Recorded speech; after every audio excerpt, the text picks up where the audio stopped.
Halo, selamat sore pemirsa. Demikian tadi berita pilihan iNews Sore bersama saya Syafaati Suryo. Kita awali iNews Sore hari ini dengan informasi kebakaran melanda sebuah gedung perkantoran yang berlokasi di Jalan Perjuangan Kebonjeruk, Jakarta Barat. Akibatnya seluruh karyawan dan pengunjung berhamburan keluar gedung.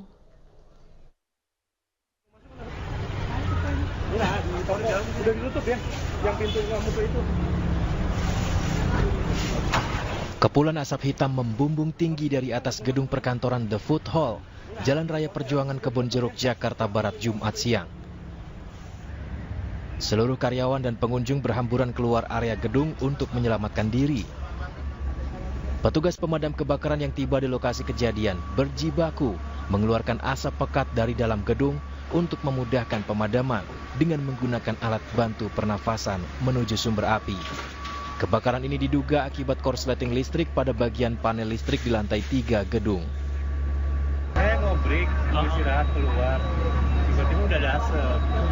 Diberi info katanya dari lantai 2, area gym, Osborn. Jadi pas abang lagi mau istirahat, ada asap gitu bang? Iya, kalau untuk bicara ke dalam saya nggak tahu. Kok titik api sudah diketemukan, yaitu hanya panel di lantai 3. Jadi dari lantai 1, 2 kita harus menerobos asap karena asapnya sudah menyebar sampai ke atas lantai 4. Tapi saya pastikan tidak ada penyebaran api. Tidak ada korban jiwa dalam peristiwa kebakaran ini, sementara api berhasil dipadamkan 1 jam kemudian setelah 16 unit mobil pemadam kebakaran Jakarta Barat dan 80 personil dikerahkan ke lokasi. Dari Jakarta, Miftahul Gani, iNews melaporkan.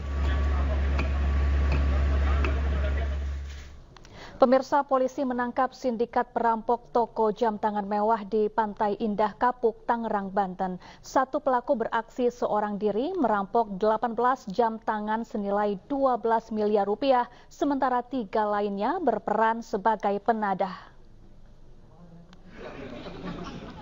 Sebelum melancarkan aksinya, pelaku HK sempat mendatangi toko sebanyak 2 kali untuk survei terlebih dahulu. Kemudian saat melaksanakan aksi perampokan, pelaku awalnya berpura-pura sebagai pembeli. Setelah memantau situasi, pelaku langsung mengancam para karyawan toko dengan senjata tajam dan mengikatnya. Pelaku lalu membawa kabur 18 jam tangan mewah senilai 12,85 miliar rupiah dan menyerahkannya ke 3 rekannya untuk dijual.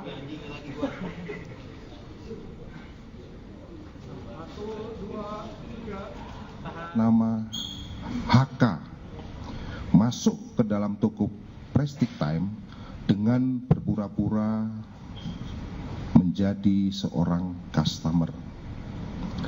Setelah beberapa saat memantau situasi dan diketahui kondisi ruko khususnya di lantai 1 toko dalam keadaan sepi, maka tersangka HK mengeluarkan pisau dan menodongkan pisau tersebut kepada 2 orang karyawan yang ada di dalam toko khususnya di lantai 1. Kemudian tersangka HK menyuruh kedua orang karyawan tersebut untuk masuk ke dalam fitting room. Selanjutnya, tersangka HK mengambil handphone milik karyawan, kemudian melakukan ataupun mengikat tangan para karyawan dengan menggunakan kabel ikan diri dengan membawa hasil kejahatan berupa 18 unit jam tangan mewah yang mana berdasarkan laporan polisi ke 18 jam tangan tersebut diperkirakan bernilai 12,85 miliar.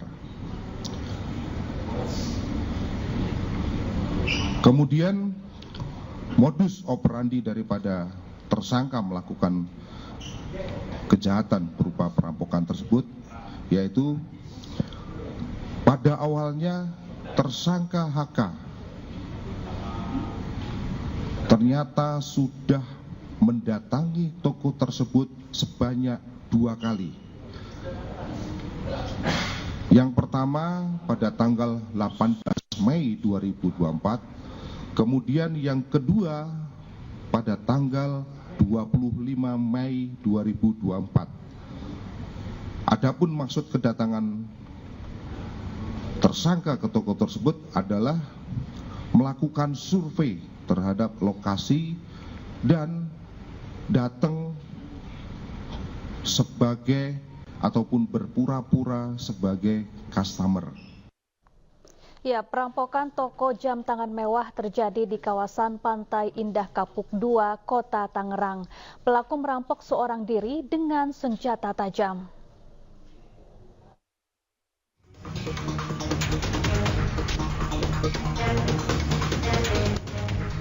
Beginilah rekaman kamera CCTV.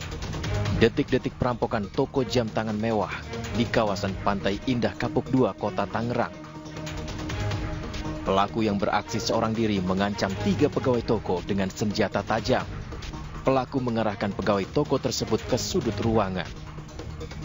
Pelaku kemudian menuju toko jam tangan mewah di lantai 2. Lagi-lagi dengan senjata tajam, ia mengancam salah satu pegawai wanita dan memaksanya untuk membuka etalase jam tangan mewah. Korban terpaksa menyerahkan 18 unit jam tangan mewah senilai 14 miliar rupiah. Tiara Pak. Hendra kan? Namamu Hendra kan? Usai rekaman CCTV tersebar, tim Opsnal Subdit Jatanras Polda Metro Jaya menggerebek kediaman pelaku perampokan toko jam tangan mewah tersebut. Pelaku berinisial HK diringkus di sebuah hotel di kawasan Cianjur, Jawa Barat.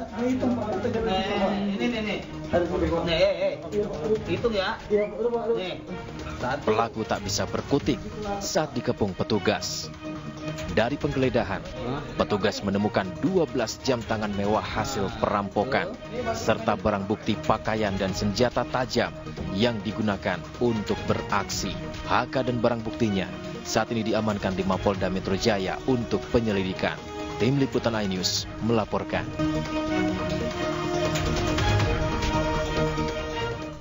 Pemirsa, buntut pengeroyokan bos rental mobil hingga tewas, razia kendaraan bermotor digelar di Pati, Jawa Tengah. Hasilnya puluhan kendaraan tanpa surat lengkap atau bodong ditemukan di 2 desa di Kecamatan Sukolilo.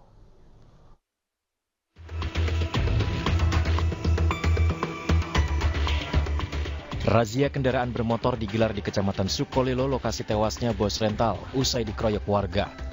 Razia digelar tim gabungan dari Dirkrimsus Polda Jawa Tengah dan Polresta Pati guna mencari para tersangka kasus pengeroyokan. Meski tidak menemukan keberadaan pelaku lain, namun polisi berhasil mengamankan 33 motor dan 6 mobil yang tidak memiliki dokumen resmi atau bodong. Puluhan kendaraan ini dibawa untuk ditelusuri kelengkapan dokumennya. Bahkan kemungkinan besar Kecamatan Sukolilo merupakan kecamatan yang diduga awal sebagai kecamatan yang ada kelompok yang melakukan pengumpulan kendaraan bermotor tidak resmi, bisa dikategorikan penada. Akan tetapi ada beberapa titik juga yang menjadi sasaran kita melakukan kegiatan didik terhadap beberapa kendaraan bermotor yang memang tidak resmi dokumentasi. Selain itu, polisi juga memberikan batas waktu 1 minggu kepada terduga pelaku untuk segera menyerahkan diri. Keluarga terduga pelaku juga diingatkan untuk tidak menyembunyikan anggota keluarga mereka yang diduga terlibat dalam pengeroyokan bos rental mobil. Ya, untuk mengetahui informasi selengkapnya, kami telah terhubung dengan Kabid Humas Polda Jawa Tengah, ada Kombes Pol Satake Bayu. Selamat sore Pak Kombes Pol Satake, apa kabar? Ya, selamat sore Mbak Safa, kabar baik, alhamdulillah. Baik, Pak, dari informasi yang kami terima terkait razia besar-besaran yang dilakukan di Pati, dari 33 kendaraan yang terjaring, 23 diantaranya ditemukan di satu rumah selayaknya showroom. Benarkah demikian, Pak? Ya, jadi dari hasil kegiatan kemarin, di satu sisi mencari pelaku yang belum tertangkap, kemudian menyisir juga rumah-rumah masyarakat yang memiliki kendaraan yang diduga tidak dilengkapi dengan surat-surat, karena dapat informasi bahwa wilayah di sana banyak kendaraan yang tidak dilengkapi dengan dokumen. Oleh karena itu, tim menyisir rumah-rumah. Diduga ada beberapa rumah yang memiliki kendaraan yang di showroom lah, dianggap showroom atau tempat penampungan. Di lokasi tersebut ditemukan totalnya memang 33 motor dan 6 mobil. Dan sekarang pemiliknya sedang dimintai keterangan di Polresta Pati untuk menyampaikan terkait tentang kendaraan tersebut. Apakah ini merupakan bagian dari sindikat curanmor, Pak Satake? Itu masih didalami ya, apakah kendaraan-kendaraan tersebut didapat dari hasil tindak pidana maupun yang lainnya. Ini sementara penyidik masih melakukan pendalaman kepada pemilik kendaraan tersebut. Baik, hingga kapan razia besar-besaran ini dilakukan di wilayah Pati? Ya, anggota masih ada di lapangan tentang pencarian baik pelaku maupun kendaraan yang kebetulan juga diduga tidak ada dokumen. Sementara mereka masih di lapangan. Baik Pak Satake, di media sosial banyak warganet yang menyebut bahwa kawasan di Pati ini ada daerah yang diduga merupakan sarang dari pelaku curanmor. Apakah benar demikian Pak Satake? Nah, ini masih didalami ya, dengan ditemukannya beberapa kendaraan ini, apakah benar tentang situasi wilayah tersebut seperti itu. Baik, oleh karena itu ini kita kan masih pendalaman kepada pemilik kendaraan yang diamankan, kemudian dilakukan pemeriksaan kepada penyidik. Nanti hasilnya kita sampaikan, Mbak. Baik, selama ini apakah banyak laporan terkait kehilangan kendaraan bermotor yang diterima oleh kepolisian di sana? Kalau yang terkait itu kami belum mendatakan secara maksimal terkait tentang jumlah kendaraan yang apakah ada yang hilang di wilayah sana atau di sana itu hanya sebagai tempat penampungan. Baik Pak Satake, terkait perkembangan pencarian pelaku pengeroyokan bos rental mobil di Pati saat ini, bagaimana perkembangannya Pak? Kira-kira ada berapa orang lagi yang masih buron?